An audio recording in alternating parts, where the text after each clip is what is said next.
and pursued an interest in local history and genealogy, which led into part of our history, though perhaps a more macabre part of our history, and researching some of these infamous murders in Otsego County history.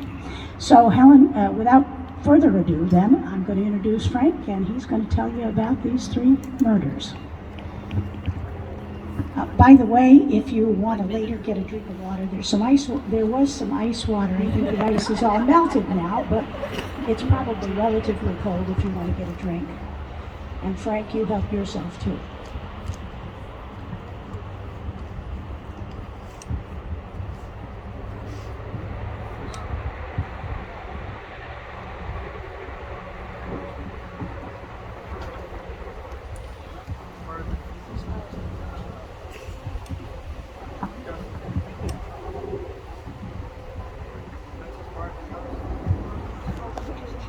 For the murder of Catherine Richards, who's over here, by Myron Buell, because in Henry Wilcox diaries, he mentions it, 1878 is when the murder occurred, and there's a lot of interest in that. And of course, since my retirement, I've gotten heavily involved in genealogy, local history, and this was a great opportunity to really get in depth on a number of these cases.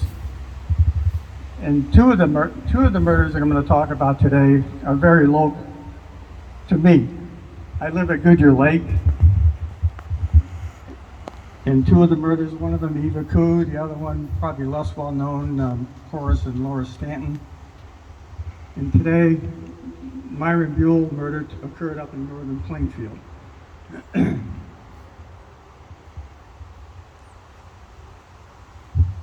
Just to show you the interest.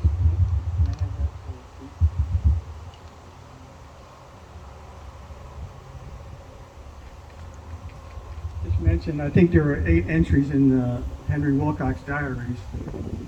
And Thursday, February 20th, great interest in Oneonta this week, and in fact all through county, the Buell murder trial in Cooperstown. He came home early this evening, he had read what New York Herald published on the Buell murder trial and some other matters, and then went to bed. Now that, to me, that's a long sentence for Henry Wilcox. Usually he talked about farm activities and friends that visited.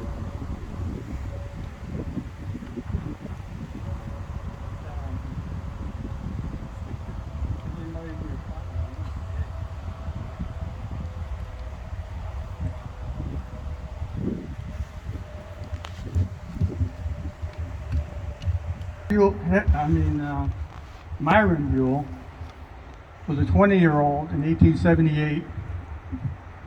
He had little education, but many thought he was a hard worker. He was a farmhand at the Richards farm. This is Catherine Mary Richards, and that's his sister, her sister. And Myron, they said he was sort of antisocial. He didn't have any social activities, didn't drink, didn't smoke. But he was quick-witted, and as I said, he was a very hard, dependable worker. He also developed a fascination for Catherine Mary Richards, and she was 14 years old. And this went on about 1.5 years. He was at the Richards farm, and that developed into numerous encounters where he would tease her, maybe say some inappropriate things, and Catherine did not respond. She did not like it, and those encounters were witnessed by many people, particularly the other farmhand, Dan Bowen, who I'll be talking about, as well as the sister and other people in the household. So on Tuesday, let's see, I'm trying to get the exact date. Tuesday, June 25th, 1878, that's when the murders occurred. It's hard to get around here. Now I have to show you a little bit about the detail of what happened that day. This was actually during the trial of Myron Buell. This was the layout of the farm. This is a Google map of the farm as it occurs right now. None of the buildings from 1878 are there now, but this is the farm in northern Plainfield on Crum Hill Road. So if you drive by, you're not going to see anything that occurred in 1878, but that's the site that it occurred. What happened, there were 4 people at that farm that day: Myron Buell, Catherine Richards, a seamstress, Hannah Jones, and Dan Bowen, the other farmhand. He was 32 years old. As I said, Myron was 20 years old.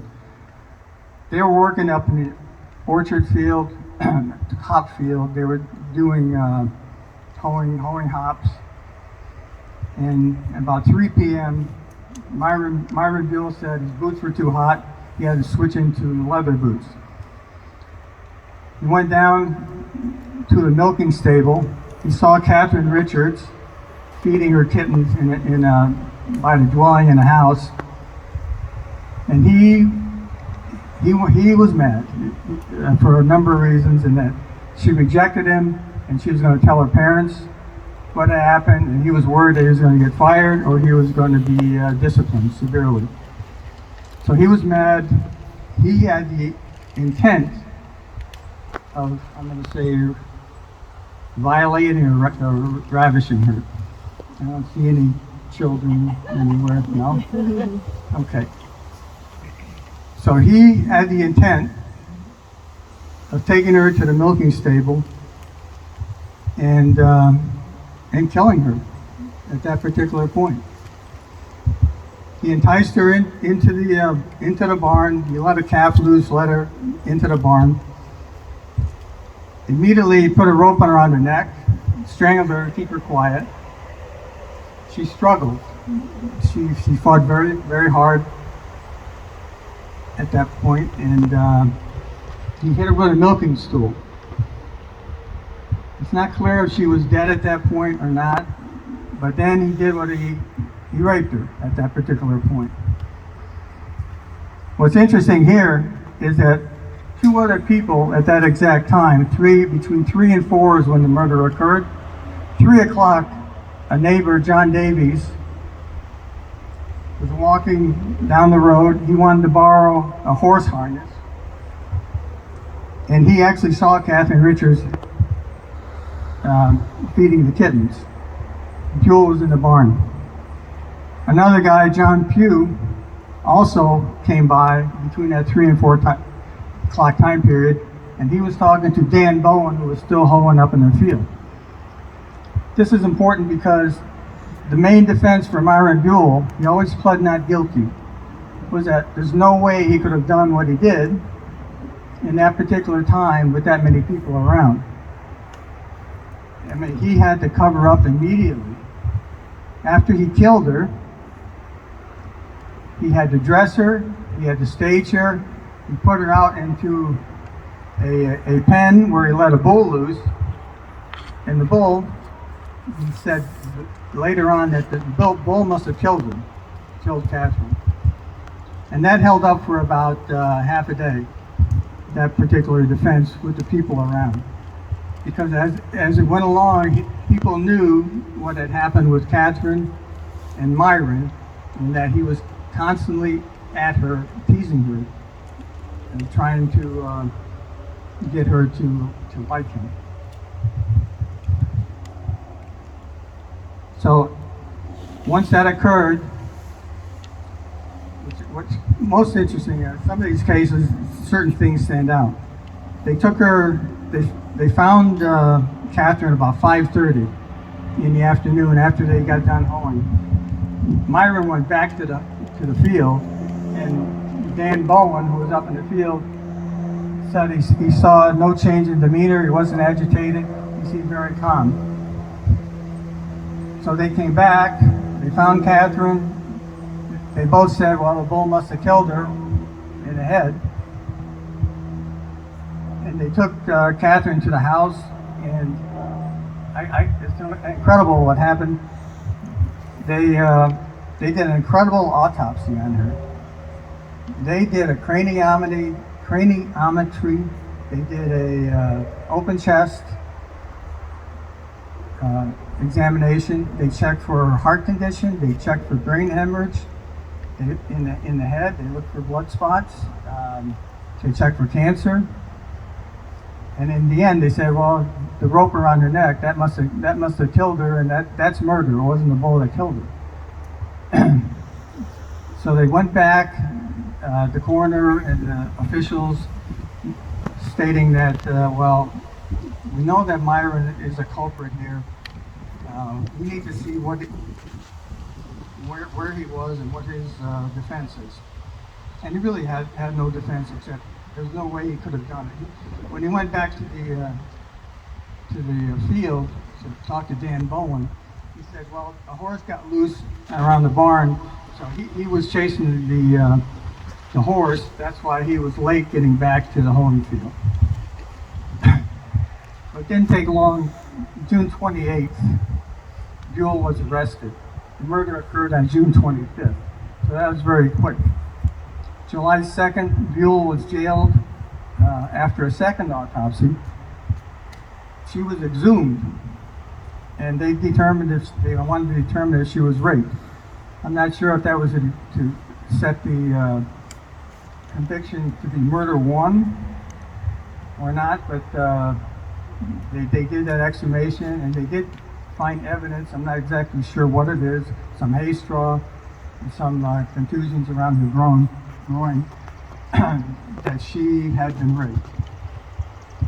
So Buell was indicted by the grand jury, sent to Cooperstown, and the trial was at Cooperstown for 10 days, February 17th to February 27th. I think there were 20 witnesses for the prosecution and just a few for the defense. He was convicted, and immediately he asked for an appeal process. The appeal process was based on, well, if he did kill her, he didn't confess. If he did kill her, it was by accident, because he really meant to rape her, not kill her. So it was an offside that she was murdered. But that appeal was denied September 5th, 1819, and November 14th, 1879. November 14th, 1879, Buell was hanged. He was hanged with what is called an upright jerker. I don't know, when I thought of hanging, I thought you put a rope on a tree and you let the person hang, or a gallows like the Lincoln assassination. All the people would just drop down from the platform. But in this case, there's a 300-pound iron weight on the side. As the body is jerked up. So you break your neck, and then it's dropped down again, and then if your neck isn't broken, then then you're going to just be strangled. So this has occurred at the Cooperstown courthouse, and that wasn't the end of it for Myron either. During his imprisonment, he became very, let's say, born again. Read a lot about the Bible, consulted with ministers, and he was very contrite. But he never confessed until the last 2 days of his his life, where he confessed to the minister that yes, he did kill her, and he wanted to kill her because he was so mad at her, and he confessed to the minister.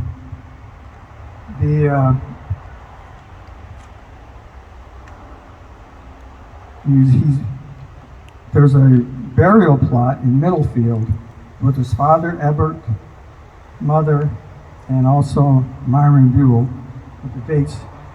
But actually, after he was hung, his body was taken to Clarksville to be buried with his brother, who died during the trial of February 1879. And his body was stolen. It was exhumed that very night. So even though there's a marker here for Myron, he's not there. No, he's not there, but the parents thought enough of him, I guess, to put a marker for him. So that's the Henry Wilcox scenario, and why it was followed so closely in 1879. Just to point out a couple things, this is an Otsego County map, and even though I'm going to talk about these two, I already talked about Buell, I want to talk about Stanton's, and I want to talk about Ivaku, which a lot of people know about. Once you start digging into these murders, you come up with a lot of references for other murders. Newspapers like to write about anniversaries, 20-year anniversary of Ivaku, and they would mention other things. If there was other murders, they would always highlight Ivaku and other murders that occurred. So you begin building a map of all the murders in Otsego County. These murders are from 1805 to, actually, I put that murder down for the one that occurred down on Deet Street Memorial Day as well. But it's interesting how they build up from one another. So right now I want to talk about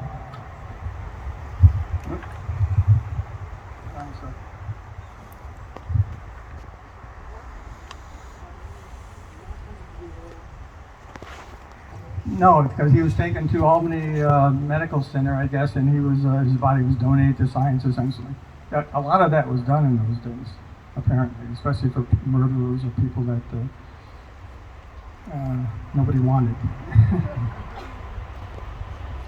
So, I live on Goodyear Lake, and this is somewhat near and dear to me because I live right within a mile of this place.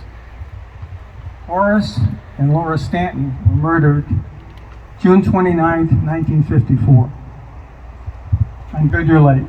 This is a map of Goodyear Lake. It's right down where it's now Barlow Road. You go to you know where the Bear Pond Winery is, you look over the field. The camp was down in this little nook from there's I think a creek that comes down, I think Bruce Newell used to fish there, and he helped me identify this place. This is a Google map of the Stanton camp. It's not the Stanton camp anymore, and that house is not there either, so there's no sense go looking for it. But I think a new camp was built there. But Barlow Road, so it occurs right in here. It's heavily wooded, heavily treed. And that's where the murder occurred. And we'll just keep in mind, for one, a little bit later, Gordon Fink, who was accused of the murder, was renting or trying to purchase a camp down on Knott's Motel Road at the time. So this is Knott's Motel Road is right about here. So we'll just keep that in mind. So Horace and Laura Stanton. Horace was a bank employee for Citizens National. He retired. He was 76 years old. Laura Stanton was 59 years old. She was a seamstress. Horace Stanton's first wife, had died in 1946. And actually they lived on 420 Main Street, which that house is still there. But he had camp at the lake, he had another camp, and he had some other property as well. So they were found dead near Goodyear Lake, summer home. The murder occurred between, again, 3 and 4 o'clock, same as the Buell murder. The bodies were found about 9 o'clock that night by June and Henry Hotel. They were going to feed some livestock, so some pigs, on an adjacent lot at that particular time. So they came across the bodies about 9 o'clock as they drove down. And you can think about the time of day. It's getting dark. It was a hot, humid day. It was getting dark now and cooling off. They found the bodies in the driveway They were about 50 feet apart. Each had been shot 3 times with a 32 caliber pistol. They saw the bodies and they immediately went to White's garage, which I think a couple of people have confirmed is the Bear Pond Winery. That's where White's garage was. They talked to, the Stantons had talked at 3 o'clock to Ernest Manley at the White's garage before they went down to the camp. At 3 o'clock he was talking about getting a paint job on his car. And Laura Stanton noticed that there was a car parked down Barlow Road at their camp. And Ernest Manley, who's a mechanic at the White's garage, said that they looked like they were expecting someone to be there, like an appointment. So they immediately left about 3:10, 3:15. That evidence, along with the coroner's evidence later, kind of narrows down the timeline for when they were killed. So they were killed almost immediately after they left White's garage down Barlow Road, and they either came across an intruder, somebody was burglaring their place, or somebody was there and just got mad at them and killed him with that 32 caliber pistol. The state police did an intensive investigation. 20 months they spent investigating. But that night, that exact night, someone told them that Gordon Fink, who was a parolee, two-time convicted convict of burglary and larceny, he had been trying to purchase this cabin at Knott's Motel Road. He couldn't come up with a down payment, $1,500. But Horace Stanton said, go see if you can find the money. We'll meet sometime. And Gordon Fink actually stated that he was going to have a meeting with him that day, and he did see him. So the state police that particular night, remember the body was found at 9. The hotel, he went to White's garage to call the state police. So at 2 a.m., they woke up Gordon Fink, his brother, and 2 other women at the camp, and essentially arrested him for a parole violation because he had a 22 caliber rifle, not the pistol, 22 caliber rifle, and he did not inform his parole officer that he was not in residence. He usually lived up in Skinevers. So he did not tell him about a change of address. So he was taken into custody, and his brother and the other women were taken into custody as well. Actually, they were taken into custody and held on $25,000 bond before they were released. They were released in 3 weeks. But he went back to prison. I'm not sure if it was Dannemore or Attica that he went back to prison because of a parole violation, not because of the murder conviction, not because of the murder. It wasn't until 20 years later, or 20 months later, that the grand jury indicted Gordon Fink for the murder of Horace and Laura Stanton. And most of it was circumstantial evidence. The gun was never found, even though the lake was searched pretty thoroughly. The grounds were searched thoroughly with a metal detector. There were no eyewitnesses. But I think based on his history and the fact that he was trying to purchase the camp, but he couldn't come up with the money, he formulated a case where he would be charged with first-degree murder, which is an all circumstantial evidence. What's interesting is the trial. The trial occurred June. I think it started July 1st or 2nd, and most of the time was spent interviewing the jurors. 450 jurors were called, and 430 35 or 6 were dismissed. If you want a defense attorney, Joe Leary was a defense attorney you wanted. Joe Leary also did a murder trial, defense attorney for a murder that occurred in Lawrence in 1948, the Crumley murders. He defended Edwin Crumley, and he got off for killing his wife. Joe Leary was a defense attorney. I got a picture here. I know you can't see it. You have to come up later. He started in the jury process to lay out his case, that it's all circumstantial, and he started to lay smoke screens about who would really benefit from this murder. The Stantons had like a $77,000 estate, which in 1950s, that's quite a bit of money. Probably under $1 million, but in the 800,000 range. So who would benefit? And who died first was another thing. Did Laura Stanton die first, or did Horace Stanton die first? Because it would depend. They had no children. So who died first would be important. If Horace died first, then Laura's would receive the estate monies and her relatives. If Laura died first, then Henry's cousins or nieces would inherit. And another twist to this is, remember I said Jean Hoteling and Henry Hoteling found the bodies. Okay, I'm going to get this right. Henry Hoteling, ex-wife, was Hazel Hoteling, who was Laura's sister.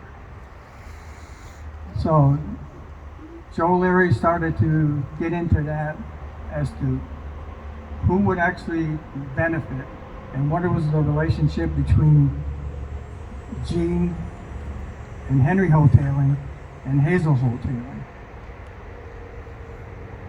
So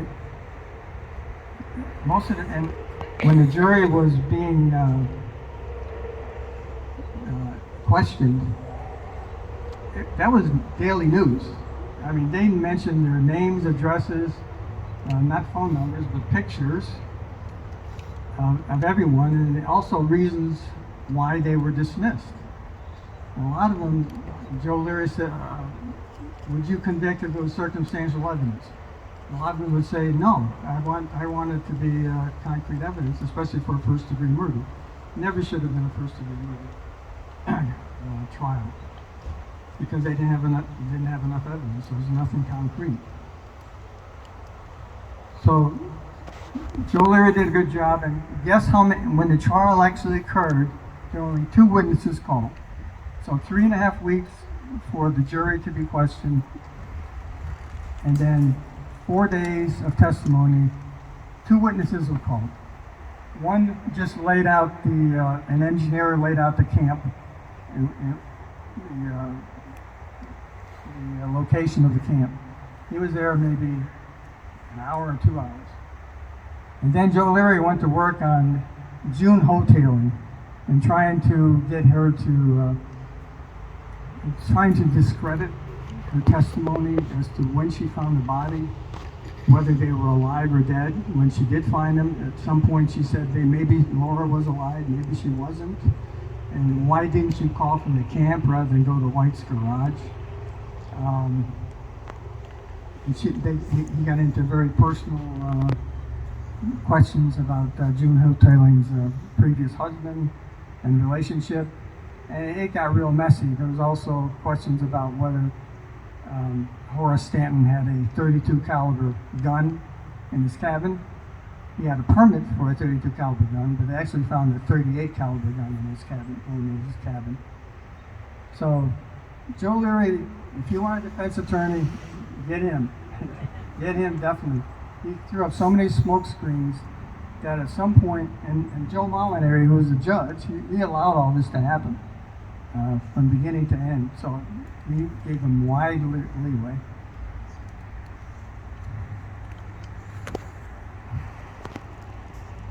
Gave him wide leeway, and at some point, the Bookout, I think Bookout was the prosecuting attorney. He had a meeting in the judge's chambers, and he realized that there's no way he's going to get a first-degree murder conviction based on what the jurors heard. A lot of them were there, while others are being questioned. They weren't dismissed. So, and it was all reported in newspapers. And there was a big discussion in the newspapers about the .32 caliber gun permit that Horace Stanton had, which was not allowed, not permitted by Judge Molinary to be in the trial. So that was a big smoke screen as to, well, maybe it wasn't a .32 caliber, maybe a .38 caliber. Who had a gun? Did Jean Hoteley and her husband have a .32 caliber? So it was wide-ranging smoke screens, that's for sure. And also, the cost of the trial was getting to be high. $15,000, that was brought up as a cost for the trial. So $15,000 then, for Otsego County, probably was a lot of money. And also, Fink, believe it or not, he was a two-time convicted felon for burglary. On June 27, 2 days before the murder, he actually burglarized a farm in Middlefield, stole a water pump. So, after the judge's meeting in his chambers with the prosecutor and defense attorney, they said, look, we're not going to get a first-degree murder conviction. The jurors, nobody in the jury is going to allow that. He's going to go to jail anyways for 20 years based on the burglary on June 27th. So an agreement was made. It was declared a mistrial. He was not convicted of murder. He was convicted of the burglary charge on June 27th. And Fink pled guilty to the burglary charge. He never pled guilty to the murder, not to the end. He went to jail for like, I think 12 years.